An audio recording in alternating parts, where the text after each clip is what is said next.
Hi, I'm Mark Smith, and I'm the founder and director of Family Tree Counseling Associates. I'm the author of several ebooks on the subjects of abandonment, affair recovery, and marital issues. And today I'm going to be speaking on the subject of how the process of therapy works. You might be shopping for a marital therapist and maybe you've never been before, or you went and it wasn't particularly helpful, and you're going to be spending a lot of money and you're wanting to know how it works. So therapy really is much more of an art than it is a science, and frankly every therapist in town you go to probably has a different way of working, and I'll tell you how we work. All 11 therapists here at Family Tree work in the same way. We use the same paradigm, the same brand of therapy, and I think it will make sense to you and be appealing. So you come in for your first session. We'll have some papers waiting for you to fill out. It'll take you about 5 minutes. We'll bring you back and plunk you on the couch. And whoever called in or emailed in, we will articulate to the other person what was said and say, this is what I know. Joe, Mary emailed me and said, you guys have drifted apart. She sees you as a workaholic, and that's all I know. So Joe, I'm going to give you the floor. So Joe starts, and he talks, and hopefully he can cover his grievances in about 5 minutes. Every once in a while I'll get a couple that want to take the whole session to talk about their grievances, and there's one or two things going on there. Either this couple is in crisis and they really do have that much pain, or both of them or one of them is feeling victimized by the other one, and they're just there to grind an axe and, sort of play the fiddle, so to speak.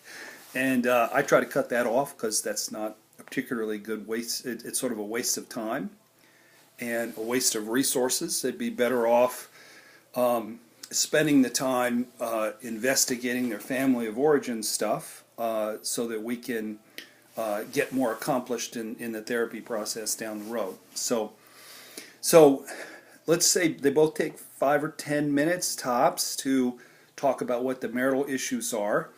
At that point, what we do is we talk about our 5 steps to the therapeutic process.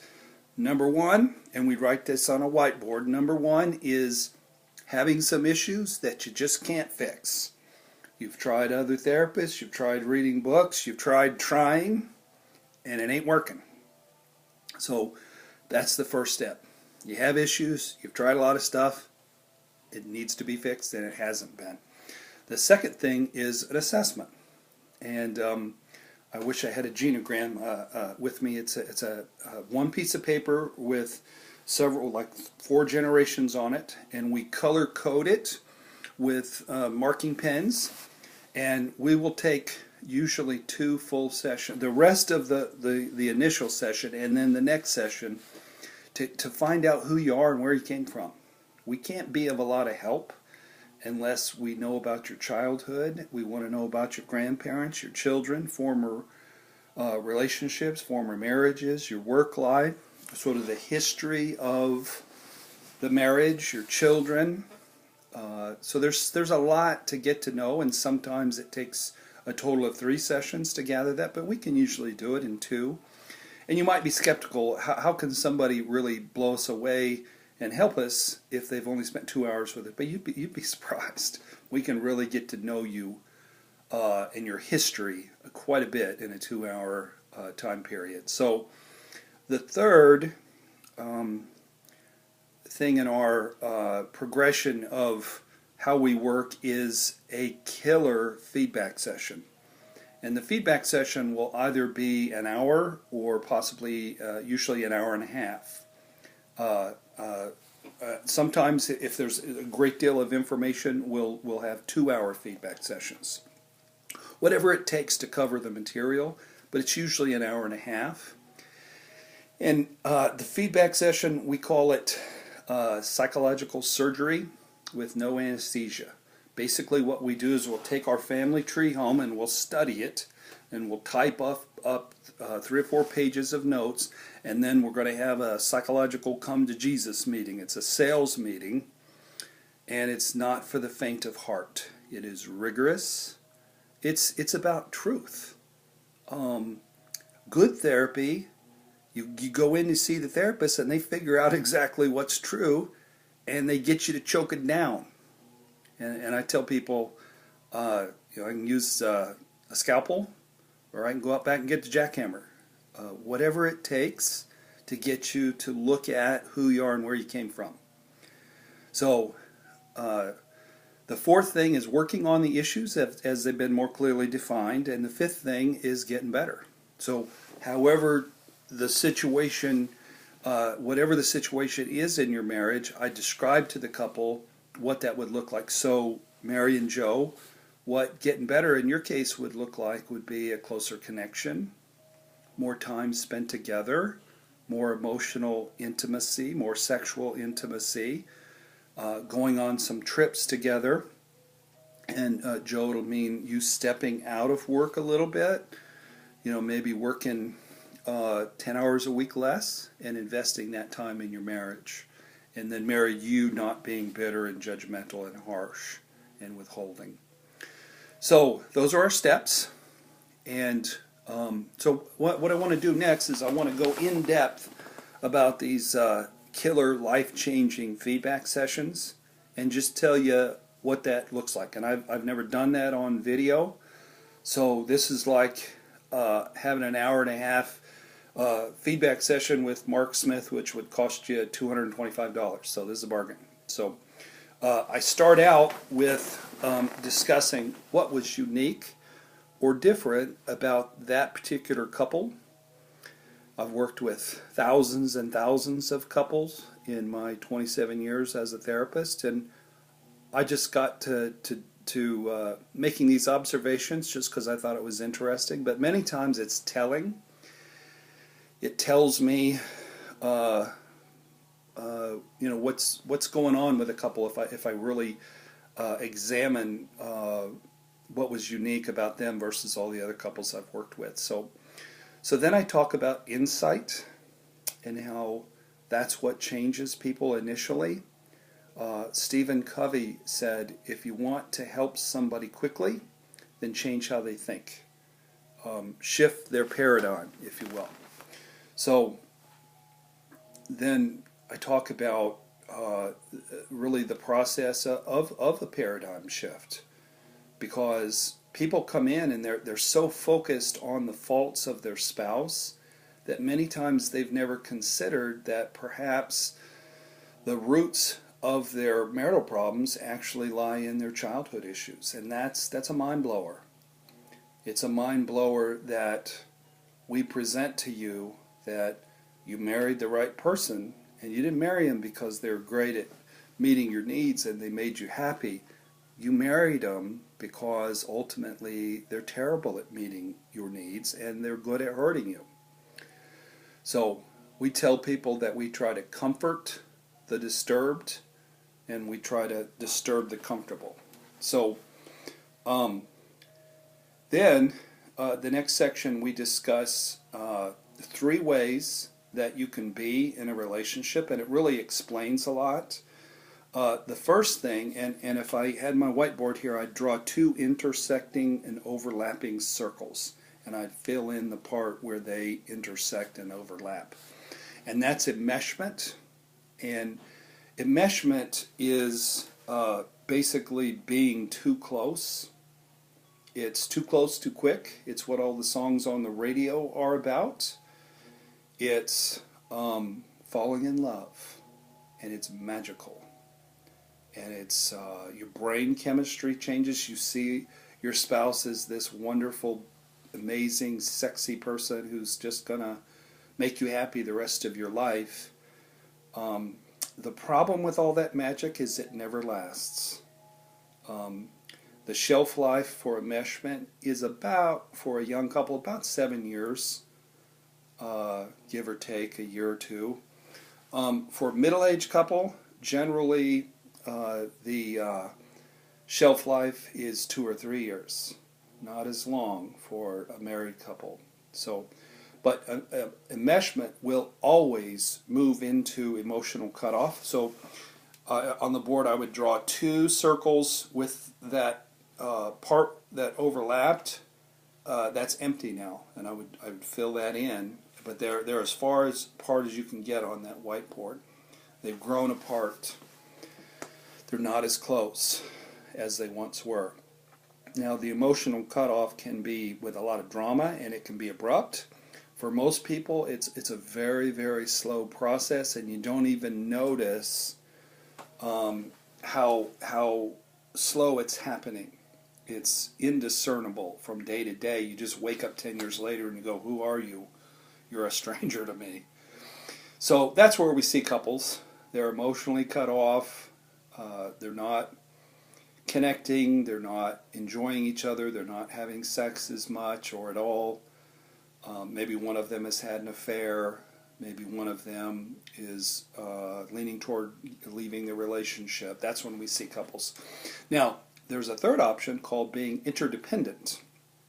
And that's 2 full whole circles that are close but not intersecting. And that's true partnership. That's equality. That's one person isn't too strong in dominating the other person. It's 2 people that are both very comfortable with being emotionally needy, who have a voice and who communicate their needs vulnerably. Nobody's defensive. Nobody has an active addiction. Nobody has out-of-control abandonment issues. Frankly, it's almost non-existent. It's pretty rare.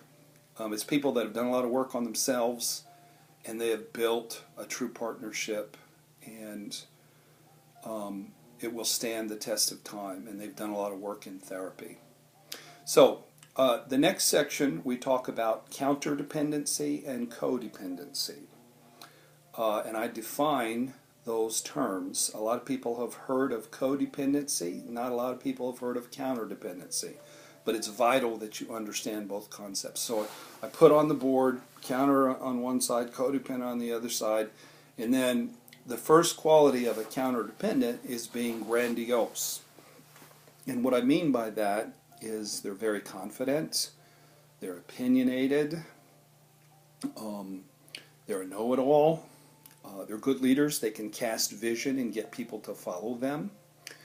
Whereas a codependent by nature is more insecure. So he's a leader looking for a follower, and she's a follower looking for a leader. Now, it's not always the case that the male is the counterdependent, but it usually is. But there are couples where he's more codependent, she's more counterdependent. The second quality of a counterdependent is he's highly independent. Not terribly accountable. He tends to work for himself, or he's the boss. And he goes where he wants to go and does what he wants to do when he wants to do it. Doesn't consult with the wife a whole lot. And he's suppressed his emotional needs. He's Superman. And now, he might channel a lot of his neediness into sexuality. So as long as he's getting laid and getting paid, he's a happy camper. But the codependent, on the other hand, initially is more dependent emotionally, more needy. Initially, they might be dependent financially, and that might actually be a long-term situation. But then emotionally, they have to become independent as well, because the counterdependent really isn't available. They're busy conquering the world and building an empire. The third thing about a counterdependent is a 3-parter, and that is they are oblivious, self-absorbed, and addictive. Oblivious, self-absorbed, and addictive. The codependent tends to be way too other-centered. And then finally, a counter-dependent tends to be controlling, and a codependent tends to be passive. So then I talk about the key to marriage counseling, which is simply this: to enlighten the person or the persons in the couple who think they've been victimized, to enlighten them to the fact that they never have been. Because people come in, and the reason they're wanting out is they think the problem is their spouse, and they find out that, in fact, the problem is not their spouse, that their problem is their childhood, and that they married the right person and they have not been victimized. A minister friend once asked me what the key to marriage counseling was, and I failed. He wanted me to say, hit him with the scripture, but I said, change how they think and inform them that they have in fact not been victimized. So then what we do is, for the person who's presenting as more of a victim, we write down dad, mom, husband number one, husband number two on the board, and we write down everything they said about them. And then we compare mom and dad with husband number one and husband number two, and there's always a pattern where the husbands are either exactly like the person who hurt them the most or exactly the opposite. So you're either avoiding the person who hurts you the most and not picking your type. Most of us pick our type, which is somebody who's very much like the person that hurt us the most growing up. So after we go through that for both parts of the couple, we talk about recovery and how recovery works and how that process works. We talk about the necessary ingredients to make progress in therapy. And we inform them that in the next session, it's their job to bring the material. And we're not going to have an agenda from here on out. We've done an assessment, we've given you feedback, now you bring in the material. It's your job. We discuss group therapy, and if they're motivated enough, insightful enough, embracing their pain enough, if they're trusting enough, and if they're willing to follow through enough, we put them both in a therapy group, not in the same group. We assign a book for each of the members of the couple to read, geared to their particular issue, and we have them come back the next week. So that's how the process works.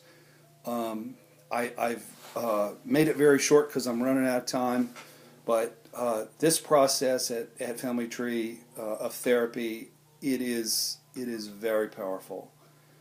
You will be so surprised how well our therapists can get to know you in 2 or 3 sessions and put together a feedback session that just rocks you with insight. It's stunning how your childhood is like your love life.